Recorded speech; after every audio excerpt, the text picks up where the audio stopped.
जी स्थगिती आहे त्या स्थगितीच्या अनुषंगानं त्यांनी माननीय मुख्यमंत्र्यांना पत्र दिलं आहे आणि ते असंही म्हणाले की ते पत्र मी तुम्हाला उपलब्ध करून देतो. त्यानुसार त्यांनी ते पत्र आपल्याला उपलब्ध करून दिलं. परंतु त्या पत्रामध्ये अशा काही गोष्टींच्या, अशा काही बाबींचा उल्लेख आहे की जे वस्तुस्थितीला धरून नाहीत किंवा त्या सुसंगत नाहीत. आणि मग त्याच्यामधनं काही स्वरूपामध्ये अविश्वसनीयता निर्माण होऊ शकते. म्हणून भारतीय जनता पार्टीच्या वतीनं आज आम्ही ही पत्रकार परिषद आपल्या सगळ्यांसोबत संवाद करण्यासाठी या ठिकाणी एकत्र आलो. माननीय पालकमंत्री महोदयांनी त्यांच्या पत्रामध्ये, जे पत्र त्यांनी माननीय मुख्यमंत्र्यांना दिलं आहे, त्याच्यामध्ये त्यांनी असं लिहिलं की जिल्हा नियोजन समितीचे जो निधी आहे त्या निधीच्या संदर्भात त्यांनी वारंवार भारतीय जनता पार्टीच्या नेत्यांना संपर्क करण्याचा, संवाद साधण्याचा प्रयत्न केला, परंतु त्यांनी सकारात्मक प्रतिसाद दिला नाही किंवा त्यांनी संपर्कही साधला नाही. तर या संदर्भात मी तुम्हाला जाताना तो फोटो आपल्याला देतो. दिनांक 26 मार्च 2025ला इथं उपस्थित असलेले आमच्यापैकी 3 जण आणि तत्कालीन जिल्हाध्यक्ष संताजी पाटील चालुक्य, आमचे बांधकाम माजी सभापती दत्ताजी देवळकर आणि स्वतः राणा जगजितसिंह पाटील साहेब, आम्ही सगळेजण पालकमंत्री महोदयांच्या दालनामध्ये जाऊन आम्ही त्यांची या विषयावर भेट घेतली होती आणि या विषयातली आमची सगळी भूमिका आम्ही स्पष्टपणे त्यांना मांडली. त्याचा फोटो आमच्याकडं उपलब्ध आहे. त्याचसोबत त्यांनी असं सांगितलं की माननीय मुख्यमंत्र्यांकडं त्यांनी पत्र लिहिलं. मुळामध्ये माननीय पालकमंत्री स्वतः सरकारचा घटक आहेत, सरकार आहे. त्यामुळं त्यांना पत्र लिहिण्यापेक्षा सुद्धा ते केव्हाही कधीही माननीय मुख्यमंत्री, माननीय दोन्ही उपमुख्यमंत्र्यांना भेटू शकतात. आणि असं असताना सुद्धा त्यांनी हे पत्र मी समाज माध्यमांना उपलब्ध करून देतो किंवा उपलब्ध करून देणं, यातनं त्यांना काय साध्य करायचं आहे हे आमच्यासाठी चिंतनाचा विषय.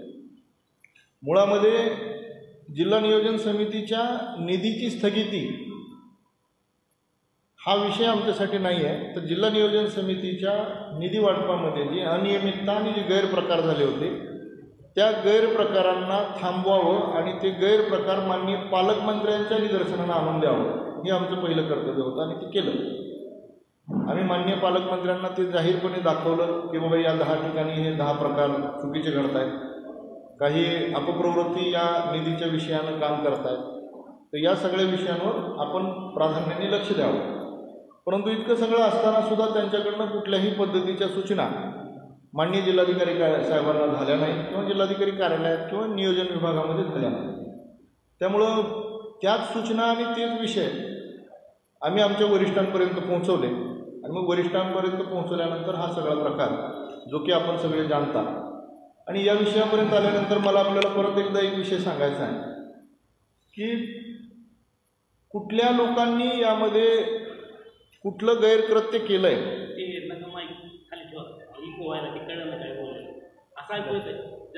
तर कुठल्या लोकांनी कुठलं गैरकृत्य त्याच्यामध्ये केलं आहे किंवा माननीय पालकमंत्र्यांच्या नावाखाली कुणी कुठल्या पद्धतीचा काय आव्हाच्या संवादारानं काय चालू केलं आहे याची माननीय पालकमंत्र्यांना माहिती देणं हे आमचं, त्यांचा एक घटक पक्ष म्हणून किंवा एक राजकीय पक्ष म्हणून आमचं कर्तव्य होतं, ते आम्ही केलं. परंतु त्या उपरही त्यांच्याकडनं कसलाही प्रतिसाद ना आम्हाला आला ना माननीय जिल्हाधिकारी महोदयांना आला.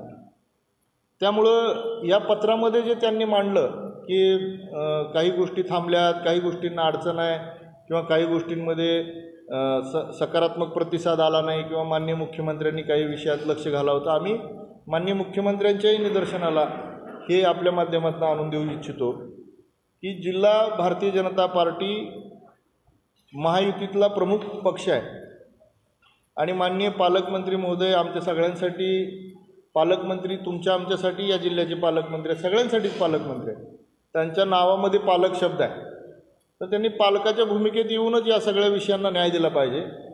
जेव्हा की कुठल्या घटनेमध्ये काय घडतं आहे किंवा कुठली रक्कम किती रुपये, कुठली वस्तू किती रुपयाला विकत घेतली जाते, या सगळ्या विषयांवर सुद्धा त्यांनी स्वतः जाणून घेतलं पाहिजे.